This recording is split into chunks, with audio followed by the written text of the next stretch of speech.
Bien, salut chers amis, merci de suivre la première séquence de cette série de 3 vidéos qui concerne un thème qui me porte à cœur.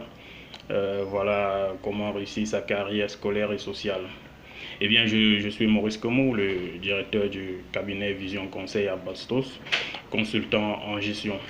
Voilà, donc on va voir qu'autour de nous, il y a des hommes qui ont réussi, il y en a également qui ont échoué, mais on va s'intéresser à ceux-là qui réussissent. Alors, qu'est-ce qui peut expliquer le parcours de tous ceux-là qui réussissent? Qu'est-ce qu'ils ont comme trait commun qui les pousse vers atteindre les objectifs qu'ils se sont fixés. Voilà. Donc aujourd'hui, on va s'intéresser à 3 points essentiels, n'est-ce pas, qui forgent le parcours de tous ceux-là qui atteignent une certaine réussite dans leur vie. Alors, la première chose, c'est ce que moi j'appelle la discipline dans le travail. Alors, c'est quoi être discipliné? Je crois pour moi, la discipline, c'est faire constamment ce qu'on sait qu'on doit faire, même quand on n'en a pas envie. C'est ça, être discipliné. Faire constamment ce qu'on sait qu'on doit faire, même quand on n'a pas envie. Ça veut dire que si vous êtes, je ne sais pas, élève, étudiant, travailleur, et que vous donnez un emploi de temps, voilà, vous dites par exemple à 18h, je vais bûcher la mathématique. Et bien si à cette heure-là, il y a une série qui passe à Novelas et que vous décidez de mettre de côté vos études pour regarder la série, vous n'êtes plus discipliné. Alors être discipliné, c'est respecter le programme qu'on s'est fixé soi-même. Donc c'est faire ce qu'on doit faire, même quand on n'a pas envie. C'est ça la discipline dans le travail. C'est la première règle de réussite. Alors, une seconde règle, c'est ce que moi j'appelle avoir la persévérance. Alors, c'est quoi être persévérant? Faire preuve de ténacité dans l'effort. Ne jamais abandonner quels que soient les obstacles. En réalité, c'est se relever autant de fois qu'on tombe. Et il y a un homme qui m'a marqué dans sa vie, l'ancien président des États-Unis, il s'appelle Abraham Lincoln, celui qui disait encore la démocratie, c'est le pouvoir du peuple, par le peuple et pour le peuple. Alors, si cet homme a tellement marqué des générations d'Américains, c'est que toute sa vie durant, il a persévéré malgré les obstacles qui ont changé son parcours. J'ai un de ses biographies chez moi et à force de le lire, j'ai gardé cette partie-là en tête. Alors, c'est un monsieur qui a 31 ans fait faillite. Il aimait bien jouer au loto, tout ça. Donc, il fait faillite. À 35 ans, sa fiancée meurt. À 42 ans, il fait une dépression nerveuse.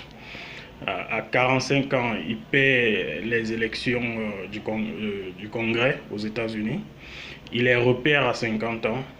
Il ne peut s'inscrire pour la vice-présidence à 55 ans. Il perd les élections du Sénat à 56 ans. Il est repère à 58 ans pour être enfin président des États-Unis à 60 ans. Donc, c'est tout vous dire, c'est un homme qui allait d'échec en échec, mais il s'est posé de bonnes questions. Qu'est-ce qui n'a pas marché?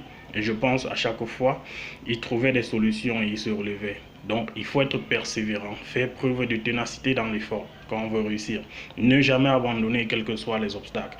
Encore qu'il y aura toujours des obstacles sur notre chemin, mais il faut trouver les voies et moyens pour les contourner, pour les dévier et avancer. Voilà. Une troisième règle pour cette première série de vidéos, c'est ce que j'appelle se mettre en synergie avec les autres quand on veut réussir. Se mettre en synergie. En économie, on dit la synergie, c'est un phénomène par lequel la mise en commun de deux unités donne un résultat supérieur à la somme des résultats qu'aura obtenus de ces deux unités en restant séparées. Donc c'est un phénomène par lequel la mise en commun de deux unités donne un résultat supérieur à la somme des résultats qu'auraient obtenu ces deux phénomènes en restant séparés. C'est ce qu'on appelle encore l'effet 1 plus 1 égale à 3 ou l'effet 1 plus 1 supérieur à 2.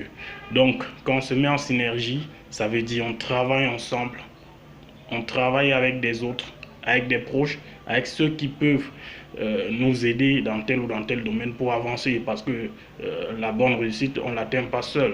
Il faut être accompagné, il faut être poussé par les autres. Et donc, il faut se lier d'amitié, mais alors de vraies amitiés avec ceux qui peuvent nous aider à réussir. Alors, c'est un peu comme si, bon voilà, vous êtes étudiant et puis il y a un CC et vous devez composer. Eh bien, on se dit par exemple, si tu te mets seul pour bûcher la matière, tu peux aller composer et puis, je sais pas, tu as 10, tu as 12. Or que si tu te mets avec ton ami, vous bûchez, vous allez voir les failles, chacun va voir les failles des autres, vous allez vous corriger et puis vous allez par exemple composer. Tu peux avoir, je sais pas, 14, ton ami a 13. Vous voyez que la somme de vos deux notes donne 25. Or que si chacun bûchait à part, peut-être l'autre allait avoir 10, l'autre 11. Vous voyez, dans ce cas-là, la somme de vos deux notes donne 21. Donc, effectivement, pour réussir, il faut donc se mettre en synergie et être entouré de bonnes personnes qui vont nous mener vers nos objectifs. Voilà, merci.